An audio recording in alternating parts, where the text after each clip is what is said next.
ما هم بأمة أحمد لا والذي فطر السماء ما هم بأمة خير خلق الله بادئا وانتهاء ما هم إن الحمد لله والصلاة والسلام على رسول الله أما بعد ইসলামের ইতিহাসের দিকে তাকালেই আমরা দেখতে পাই প্রতিটি যুগেই দু ধরনের আলিম পাওয়া যায়। এক শ্রেণীর আলিম হলেন সেই সব মর্দে মুজাহিদ যারা আল্লাহর দ্বীনকে প্রতিষ্ঠিত করার জন্য উম্মতে মুসলিমার হেফাজতের জন্য জনগণকে সর্বদা প্রস্তুত রেখেছেন। যখনই ময়দানের ডাক এসেছে তারা তলোয়ার হাতে জনগণের নেতৃত্ব দিয়েছেন। একজন আলিম রাব্বানির ইমাম ও আদর্শ হলেন মুহাম্মদুর রাসূলুল্লাহ সাল্লাল্লাহু আলাইহি ওয়াসাল্লাম, যিনি অন্যদের মতোই জিহাদে অংশ নিতেন। উপরন্তু তিনি বলেন, লাউলা আন ইয়াশুক্কা আলাল মুসলিমিন মা ক্বাআদতু খিলাফা সারিয়্যাতিন তাগযু ফি সাবিলিল্লাহ। যদি মুসলমানদের জন্য কষ্টকর হওয়ার আশঙ্কা না করতাম, আমি কখনো আল্লাহর পথে জিহাদরত মুজাহিদ বাহিনীর পিছনে বসে থাকতাম না। অপর শ্রেণী হল ওইসব আলিম যারা দুনিয়ার লোভে পড়ে দিনকে স্বল্প মূল্যে বিক্রি করে দিয়েছে, শাসকদের খুশি করতে শরিয়াকে বিকৃত করেছে। বর্তমান যুগেও আপনি দেখবেন আল্লাহর পথে বাধা দানকারী দুনিয়ালোভী আলেমদের এই দলটি মানুষকে ফরজ জিহাদ ছেড়ে শরিয়া থেকে বিচ্যুত শাসকের আনুগত্য করার সবক দেয়। ফলে তারা একই সঙ্গে বেশ কয়েকটি অপরাধে লিপ্ত হচ্ছে। ১. মুসলিম রাষ্ট্রসমূহে কাফিরদের দখলদারিত্ব স্থায়িত্বে সাহায্য করা। ২. ফরজে আইন জিহাদ থেকে মুসলমানদেরকে বিরত রাখা। ৩. শরিয়া বহির্ভূত বাতিল শাসনকে শরিয়ার রঙে রঙিন করা। ৪. মুজাহিদিনকে গালি দেয়া এবং তাদের ব্যাপারে মিথ্যা অপবাদ দেয়া। এই দুনিয়ালোভী আলেমদের অন্যতম একটি কৌশল হলো তারা আপনাকে বলবে জিহাদ ফরজ ও প্রমাণিত এবং এটিই মুক্তির পথ। এতে কোনো সন্দেহ নেই। তবে এখনও জিহাদের সময় হয়নি, এখন প্রস্তুতির সময়, এখন দাওয়াত দেওয়ার সময়। এই নিয়ে তারা আপনার সঙ্গে কঠিন ঝগড়া করবে, দার্সে উল্টাপাল্টা কথা বলে ছাত্রদের বিভ্রান্ত করবে, মুজাহিদদের বিরুদ্ধে তাগুত মিডিয়ার প্রচারিত বিভিন্ন মিথ্যা প্রপাগান্ডা শুনিয়ে আপনার হৃদয়ে মুজাহিদিনের প্রতি ঘৃণা সৃষ্টি করবে। তবে একটি কঠিন প্রশ্ন থেকে তারা সর্বদা পালিয়ে বেড়ায়। সুদীর্ঘ 1 শতাব্দী লাঞ্ছনার পরও কেন কোনো ধরনের প্রস্তুতি সম্পন্ন হয়নি? প্রস্তুতির কত % শেষ হয়েছে? এই প্রস্তুতি কখন শেষ হবে? তাদের কাছে এর কোনো সঠিক জবাব নেই, কারণ তাদের এই প্রস্তুতির কোনো শেষ নেই। বরং তারা প্রস্তুতি নিতেও রাজি হয় না। তারা বলবে আমাদের জিহাদের শক্তি নেই, কিন্তু শক্তি সঞ্চয়ের চেষ্টাও তারা করে না। এটি কেবল একটি অজুহাত ছাড়া কিছুই নয়। আল্লাহ তাআলা বলেন, ওয়ালাউ আরাদুল খুরুজা লাআদ্দু লাহু উদ্দাহ।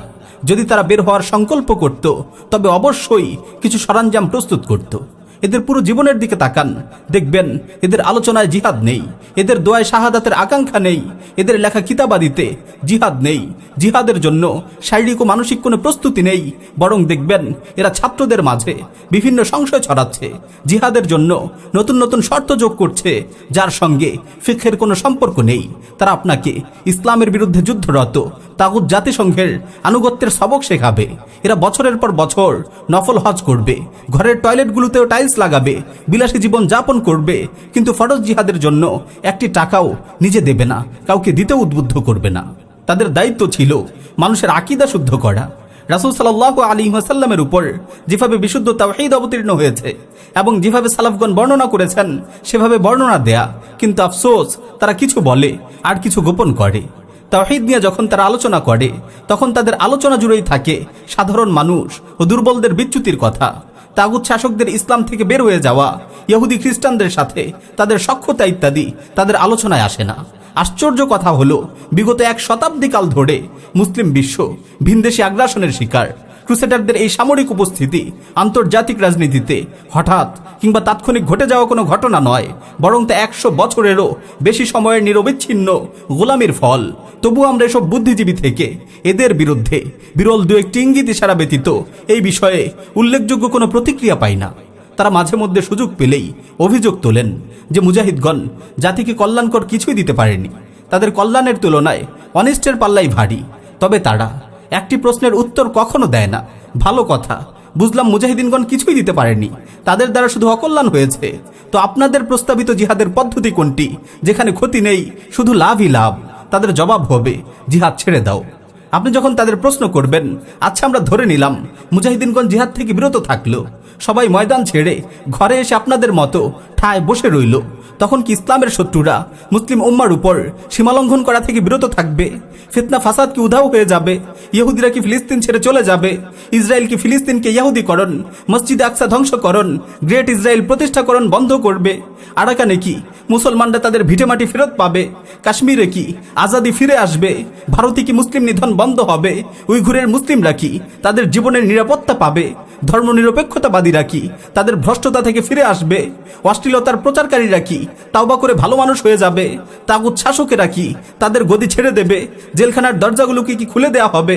তাদের জল্লাদগুলোকে কি মানুষ হত্যা থেকে বিরত রাখবে? তারা কি এই কাজগুলো করবে? এর কোনোটাই কি বাস্তবায়িত হবে? অতঃপর এসব প্রশ্নের উত্তরে ধোঁয়াশা সৃষ্টি করে যুবকদেরকে তারা বলে, কেন তোমরা পড়ালেখায় মনোযোগ দিচ্ছ না? কেন তোমরা কাফিরদের সাথে বিতর্ক শান্তিপূর্ণ আলোচনায় অংশ নিচ্ছ না? কেন তোমরা মাদ্রাসা, এতিমখানা, হাসপাতাল নির্মাণের মতো মহৎ কাজগুলোতে লিপ্ত হচ্ছ না? কেন তোমরা সহি আকীদার দাওয়াত দিচ্ছ না? মনে হবে তারা আমাদেরকে আকীদা শুদ্ধির দাওয়াত দিচ্ছে। আসলে তাদের দাওয়াতের সার কথা হলো, তোমরা কেন জিহাদ থেকে বিরত থাকছো না? এটি একটি আকীদাগত বুদ্ধি প্রতিবন্ধী রোগ বিশেষ। এটিকে বেশি ভয় করতে হবে, কারণ এর পরিণাম হলো শুধু হারানো, ক্ষতি, লাঞ্ছনা, অপমান ও আত্মসমর্পণ।